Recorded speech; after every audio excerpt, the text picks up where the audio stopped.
Republicans are losing it as Donald Trump's term is in a complete free fall, as Donald Trump's approval is now worse than Richard Nixon's after Richard Nixon resigned. That's saying a lot. MAGA Republicans and their propaganda machine are like, we got to do something about this. How do we distract from the fact that it's clear to all Americans that Donald Trump is not just an abject failure, but he's cognitively and physically deteriorating so fast. His behavior is such an oddity. It's so weak and pathetic, but this is how propaganda media and the GOP is trying to deal with it. And this is what we've seen with cult behavior before, just in other cults as they try to make sense of the destruction of their cult and the downfall of their cult leader. They have to escalate their weirdness and their behavior in order to try to match and mimic or mirror their Führer's collapse. And so we see this, for example, in the past week, end of week, you had, Jesse Waters and state regime media just getting extra bizarre in their behavior. As I've said before, they're collapsing on air, but just watch Jesse Waters' behavior over just a few days. We clipped, just what he's doing. I mean, there's no fuller context to this, just to be like, are you just clipping? No, this is the full context, just so you can see for yourself. Here, play this clip. I want the penis. You get underneath it and you just squirt it right into your mouth. You're saying that's not healthy. Don't just whip it out. Allegedly, he was just whipping it out in a car in broad daylight in front of the intern. That's not the moment you do it. It has to be done in the moment of maybe some passion. And then there has to be some sort of spiritual explanation, right, for your Führer's behavior. How could this possibly be? So one of the things that all this regime media is doing is they bring on Donald Trump's bizarre senior spiritual advisor, Paula White Cain, and go to her background. She's a grifter and involved in all this weird stuff as well. And she's the one who speaks in tongues. And that's what she claims is like her religious speech. I'm not really sure how to speak that way. But anyway, I'm going to show you how she does it, just so you, okay, that was a horrible impression, but just here she is doing what I was just trying to do here. Play this clip. In the quarters of heaven, victory, victory, victory, victory, victory, victory, victory. For angels are being released right now. Angels are being dispatched right now. Hamanda aka ata raka teda baka sanda ata ambo osa kata rike eke banda ata rike didi ashata. For angels have even descended. Anyway, why am I bringing this up? Because she was holding press conferences to the various media outlets where she was saying, look, and Donald Trump's a godly man and he loves God, and May's attacking the Pope, but this is what God loves. He loves God. Donald Trump's part of this awakening. What are you talking about? These people are so freaking odd. Here, play this clip. I mean, look, his foundation of faith was very strong. His mother was a very godly woman, praying woman. They went to church all the time, Sunday, but they also went to Sunday school, sometimes Saturday school. And he will say, and if the teacher was good, sometimes he'd go on Tuesday or Wednesday. So his foundation was very strong. His father would take him to Billy Graham crusades. He went to Norman Vincent Peale's, loved Norman Vincent Peale. And you've got MAGA Republicans like Congressmember Stutzman who are out there saying the following for Donald Trump. Like, yeah, he says he's destroying a civilization, but, whatever. That's all you can do. It's normal behavior. Here, let's play this clip so you can see it for yourself. President Trump is a tough negotiator. I mean, we've been really able to watch him negotiate almost as a general public through the Truth Social post. And there's days you're like, wow. But this is the way he negotiates. He's a tough negotiator and he gets results. Including threatening taking out an entire civilization. Well, and you know what? That was, one of the things that, they, as he said, they say death to Israel, death to America. And I think we have to take them seriously, and while they are a much smaller country and they don't have the capabilities that we do as Americans, we still have to take it seriously. And I think that those were the types of words that they understood what those meant. I believe that he never intended to do that, but it was simply the rhetoric to put them in a position of he means business. To help us try to make sense of it, I want to bring in the Alien Super Show. They've got a great guest, comedian and actress Martha Kelly. This is one of my favorite shows on the MeidasTouch network. Let's listen to what they have to say. Their perspective here is so invaluable. Take it away, aliens. Well, I was hoping we would get another member of Congress to go into everything that's going on. Yeah, that'd be good. But I think we can get someone who plays a member of Congress, or at least someone who plays the disembodied head of a member of Congress on Fallout, and that's Martha Kelly. So yes, let's get her up on the ship. Bring Martha Kelly's head and full body on board. Hi, Martha. Truly one of the creepiest scenes I've ever seen in television history. That's awesome. I was losing my mind. I was really kind of bummed when I found out that she's ends up being a head on a table, because I really wanted to come back if they did another season, because it was like such a great crew on that show. Such an amazing show. It was so fun. That's great. Yeah. To prepare for the role, did you go deep and study our members of Congress and their wonderful and patriotic whims? I don't have the inner fortitude to get to know. Every time I get to know our Congress people better, it ends up being for really bad reasons. Totally. You know. So that's probably a perfect segue. Watch a little bit of news with us. Yeah. Yeah, let's do it. Ding dong. Classic porno setup. There's no tax on this tip either. Zip. They're all your favorites. That's right. These are good. DoorDash is doing a good job. So I'm just gonna hold these the whole time. This feels natural. He's like Jack Donaghy in that 30 Rock commercial where he's holding two mugs. Like, I feel like I should be doing something with my hands. they want to have men playing in women's sport. Do you think that men should play in women's sports? I really don't have an opinion on that. You don't. I'll bet you do. I bet you're a backwoods transphobe. You got that transphobic look to you. Why would you ask a DoorDash delivery person about anything that controversial? Why? You're not having this conversation every time you order a pizza? Have you ever heard of Riley Gaines? As they're trying to get away. I have a lot of deliveries, yeah. Mr. President, did you post that picture of yourself depicted as Jesus Christ? She immediately starts distancing herself from him when he gets the Jesus question. I wish I could be behind this pillar. It's supposed to be me as a doctor, making people better. Dr. Trump, medicine god.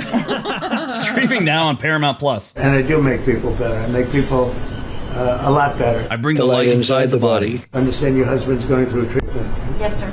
Yes, sir. He's going through some very serious cancer treatments. Is this Trump as a doctor diagnosing? What is this? He's just trying to get intake here? What does he give her, like $100 tip? This'll take care of your husband's cancer treatment, right?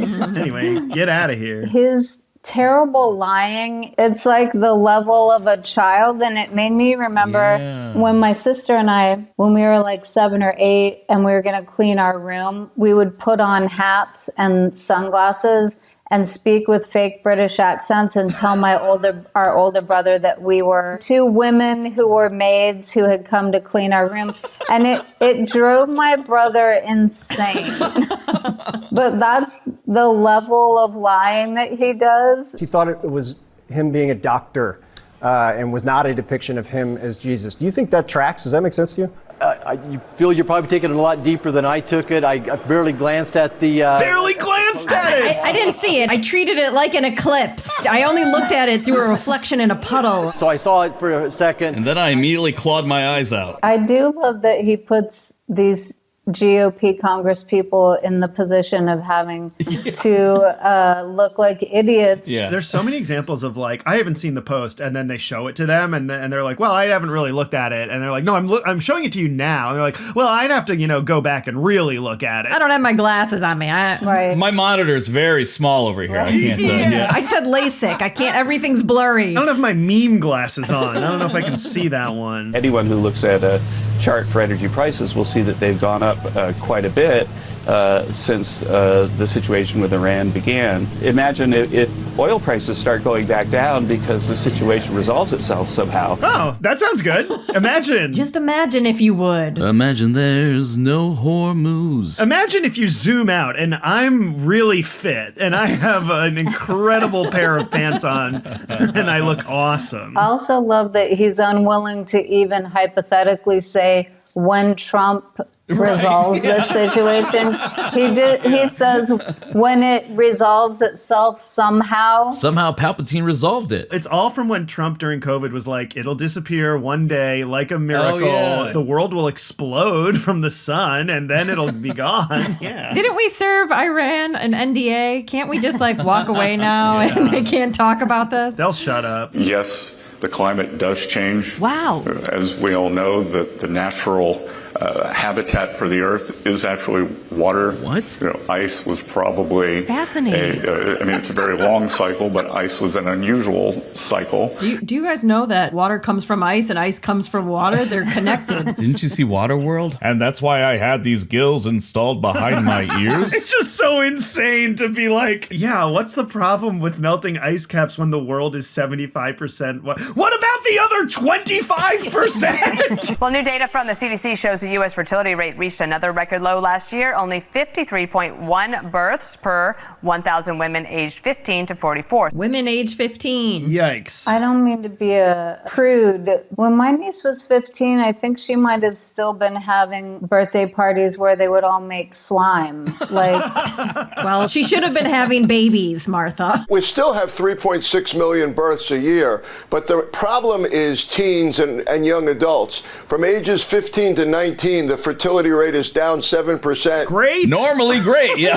Wow. So nice to have a 73-year-old man talk about how bad it is that more teens aren't having sex. We've got a real safe sex epidemic in our country. Yeah, wait, that was their whole thing for like my entire childhood. I know. Was don't have sex. Yes. It seemed like a couple years ago was when like the far right started saying like a woman's prime fertility starts when she's a teenager. And that's when they started putting it out there on like podcasts. And who is that Project 2025 guy? John McEntee. Yeah. He runs that right-wing dating website called The Right Stuff. Oh. And his whole thing is, we need to get back to like... Child brides. Yeah. Yeah, child brides. Gross.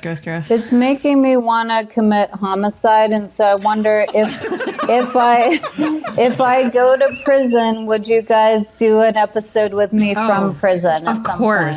We're telling people that are young not to have babies, to wait till they're in a more stable life situation, till they're more financially secure. Maybe they haven't found the right partner. That shouldn't stop you.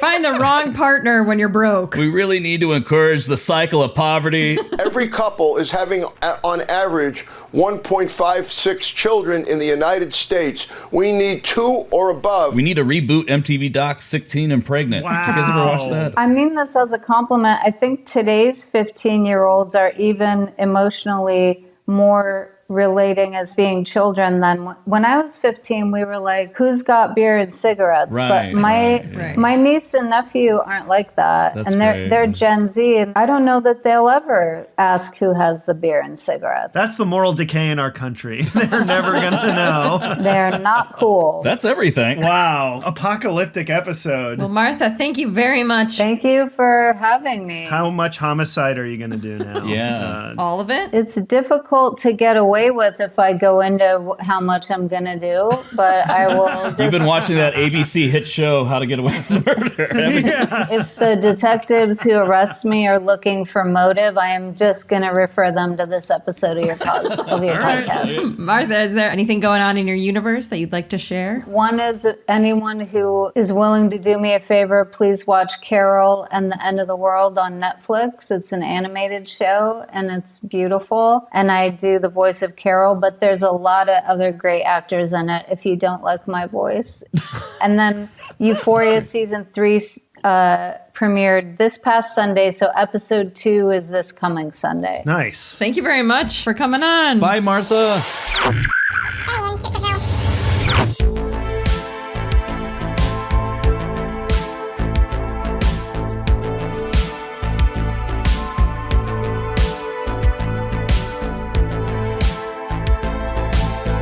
Sharon delivered McDonald's to the Oval Office. It was a little bit of a, to be honest, it was a little tacky.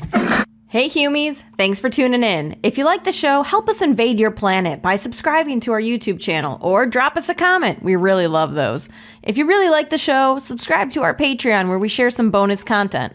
All right, okay, gotta go. Bye!